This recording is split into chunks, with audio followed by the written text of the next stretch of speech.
Irmãos, e aí hoje, no Ensina-nos a Orar, eu gostaria de mostrar para você um esquema de oração, né? Então, nós estamos aqui num programa que incentiva as pessoas a orar, né?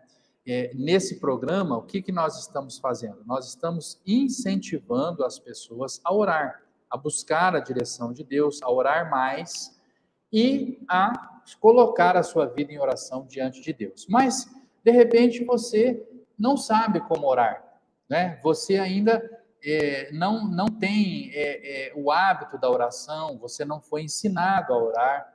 E nós estamos aqui trazendo ensinamentos, estamos trazendo aqui diretrizes bíblicas para você orar. Então, se você acompanhar os outros programas, você vai ver que nós mostramos versículos na Bíblia dizendo que a nossa oração deve ser dirigida a Deus, o Pai.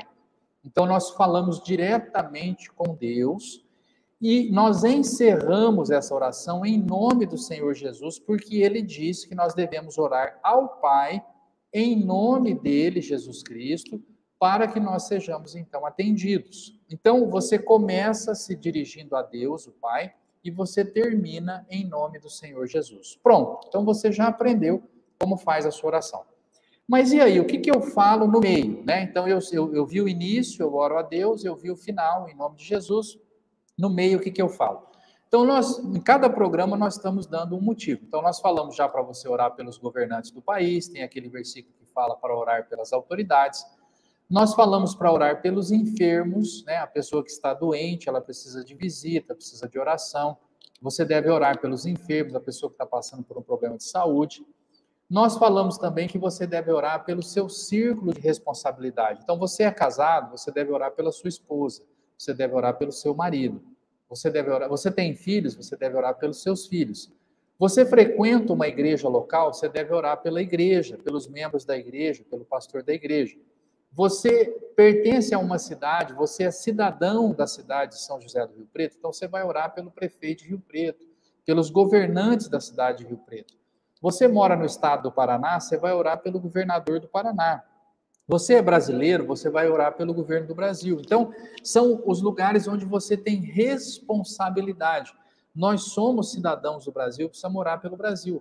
Nós somos cidadãos dessa cidade, devemos orar por essa cidade. Você é membro da igreja, você tem que orar por essa igreja. Você é membro da família, você deve orar pela família. Então, são círculos onde você tem responsabilidade. E aí você tem que orar por esses locais que você é membro, que você frequenta. Então, digamos lá que o seu filho está matriculado numa escola. Você tem que orar pelo diretor da escola, pela professora do seu filho. Perdão, irmãos.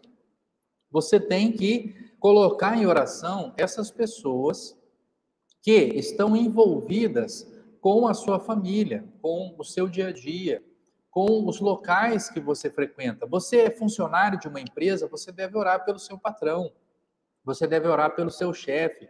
Você que é o patrão, você deve orar pelos seus funcionários.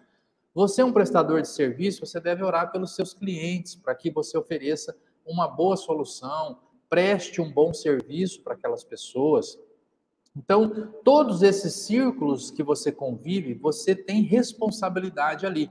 Então, nós mostramos lá para você que Deus abençoou a casa de Potifar por amor a José, né? Então, José era um funcionário daquela casa, mas Deus abençoou todos os negócios de Potifar em virtude da presença de José. Depois abençoou todo o Egito e toda a terra de Canaã pela presença do José, né? Com José ali, eles guardaram cereais no tempo de fartura para oferecer comida nos tempos de estiagem, no tempo em que a terra não produzia nada. Então, veja, são motivos de oração. Então, quando você for orar, às vezes a pessoa fala, eu não sei, o que eu vou dizer para Deus? Eu vou orar pelo quê? Então, eu estou apresentando aqui muitos motivos para você orar. E hoje eu quero apresentar mais um, que você ore pelos pastores, pelos líderes da igreja. João 16, 23, ele diz assim, né? O que pedirdes ao meu Pai, em meu nome, ele vos-há de dar, né? Então, já mostramos isso para os irmãos. E aqui, na primeira carta aos Tessalonicenses 5, 25, nós encontramos o apóstolo Paulo dizendo o seguinte, irmãos, orai por nós, né? orem por nós. Na versão, na linguagem de hoje, ele diz assim, irmãos, lembrem de nós nas suas orações. Primeira carta aos Tessalonicenses, capítulo 5, verso 25, o apóstolo Paulo diz, irmãos, orem por nós. Entende, irmão? Ele era o apóstolo Paulo. Ele viveu questões assim, irmãos, maravilhosas no Espírito. O apóstolo Paulo curou enfermos, o apóstolo Paulo ressuscitou morto, irmão. Né? Os irmãos lembram daquela passagem que Eutico, o rapaz caiu lá da janela, o apóstolo Paulo foi lá, orou por ele, ele ressuscitou, irmão. O apóstolo Paulo foi picado por uma serpente venenosa, que quem era picado por ela não tinha chance de salvação. Ele sacudiu a serpente no fogo e seguiu o caminho dele, irmão. Esse era o apóstolo Paulo, irmão. Um homem de fé, de milagres. Sabe qual era a postura dele, irmão? Uma postura de humildade. Ele escreveu aos Tessalonicenses e falou, irmãos, orem por nós. Lembrem-se de nós nas suas orações.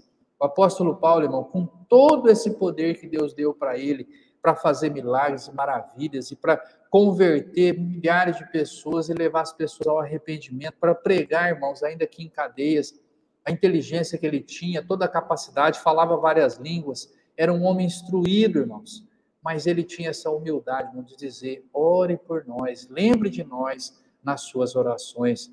Primeira carta aos Tessalonicenses 5, 25.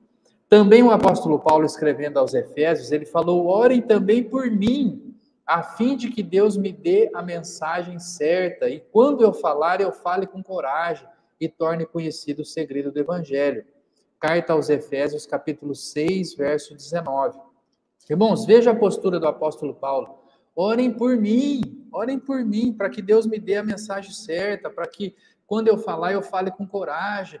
Irmãos, ele era um grande apóstolo, ele era um homem ungido de Deus, um homem que tinha o poder de Deus de forma incontestável agindo na vida dele, irmãos. Olha o que ele diz, irmão. Orem por mim, para que eu fale com coragem, para que Deus me dê a mensagem certa. Irmão, olha a humildade do apóstolo Paulo. E olha, irmão, a necessidade de nós orarmos pelos líderes, irmãos, por aqueles que falam, por aqueles que se colocam à frente, por aqueles que assumem a responsabilidade por outras pessoas, ou por conduzir um grupo de pessoas ao Evangelho, à salvação. Irmãos, é uma responsabilidade muito grande e nós precisamos de oração. Hoje eu quero convidar você, todas as vezes que você for orar, todas as vezes que você dobrar os seus joelhos, e você lembrar, poxa, o que eu vou falar para Deus? O que eu vou orar? Lembra de orar pelos pastores da igreja, irmão. Lembra de orar por mim, né? Olha, eu estou fazendo hoje como o apóstolo Paulo. Ora por mim, pede a Deus por mim, pela minha família, pela minha esposa. Hoje a Ana Lúcia está me acompanhando aqui. Pede a Deus pelos meus filhos, para que Deus abençoe o meu lar. Irmãos, eu preciso da oração dos irmãos, eu preciso que Deus me dê a coragem para dizer a mensagem certa, para eu falar o conhecimento do Evangelho. Olha aqui, ó, Efésios 6,19. E eu peço que você ore por mim e por todos os outros pastores da igreja. Nós temos apresentado aqui alguns pastores, né, que estão sempre conosco. O pastor Jaime, na cidade de Lontras, o pastor Eugênio, da cidade de Colombo, o pastor Lourenço, de Mandirituba, o pastor Artimimo, lá da cidade de Sombrio, lá em Santa Catarina. Todos, irmãos, são pastores que estão bem alinhados. Pastor Toninho, aqui do interior de São Paulo. O nosso irmão lá, o diácono Carlos Mainardes, em Piraí do Sul. São vários irmãos que estão sempre conosco, né? Estão sempre acompanhando nossas programações. Pastores que têm acompanhado os nossos trabalhos, a Casa Publicadora. Irmãos, ora, irmão, pelos pastores da igreja. Se você congrega em outra igreja que eu não mencionei, ora pelo seu pastor, pelos líderes da igreja aí, apresenta essas pessoas diante de Deus e peça para que Deus dê a mensagem certa para eles, para que quando eles falarem, falem com coragem, com conhecimento do Evangelho, que Deus abençoe suas famílias, que eles sigam, irmãos, firmes no propósito de levar a salvação de Deus a todos aqueles que ouvem a mensagem que eles pregam. Então, hoje, irmão, essa é a nossa mensagem e nós vamos agora orar. Nós estamos trazendo instrução para você, dizendo a você como orar, deixando aqui vários motivos de oração. Eu vou voltar aqui naquele slide onde eu deixei aqui o esquema aqui para você, né? Você ora a Deus, fala com o Pai, e pede pelos governantes, pelos enfermos, pelas pessoas do seu círculo de responsabilidade. E hoje eu estou aumentando os pastores. Peça a Deus pelo pastor da sua igreja, a igreja que você frequenta. Peça a Deus pelos pregadores do evangelho, aqueles missionários, diáconos, presbíteros, aqueles que estão assumindo, irmão, uma responsabilidade. Os departamentos da igreja, a professora da escolinha infantil, o irmão do louvor, ministro de louvor da igreja. Peça a Deus, irmão, para que Deus abençoe todos eles e que leve adiante o evangelho, porque a seara é grande e os obreiros são poucos, né? Então, é isso que nós estamos apresentando hoje aqui aos irmãos. Do programa Rumo ao Trono, na próxima quarta-feira. O culto hoje às 19 horas, o culto de oração às 19 horas. Os irmãos estão convidados também a participar. E do programa Rumo ao Trono, na próxima quarta-feira, ao meio-dia. Hoje nós terminamos bem pontualmente aqui, né? 12:30. Passou só uns minutinhos. Mas eu agradeço muito a presença de todos os irmãos conosco. Espero que Deus abençoe e guarde a cada um, né? Nessa quarta-feira, no restante desse dia. E aguardamos, irmãos, na próxima quarta-feira, ao meio-dia, em mais um episódio do programa Rumo ao Trono. Muito obrigado pela presença de todos e vamos nos despedir com a bênção do Senhor, né? Vamos aqui, hoje, entregar aqui essa bênção a todos os irmãos. E a bênção do Senhor, ela diz assim: que o Senhor te abençoe e te guarde, que o Senhor os trate com bondade e misericórdia, que o Senhor olhe para vocês com amor e lhes dê a paz. Amém. Está encerrado então o nosso programa, em nome do Senhor Jesus, que a paz seja convosco.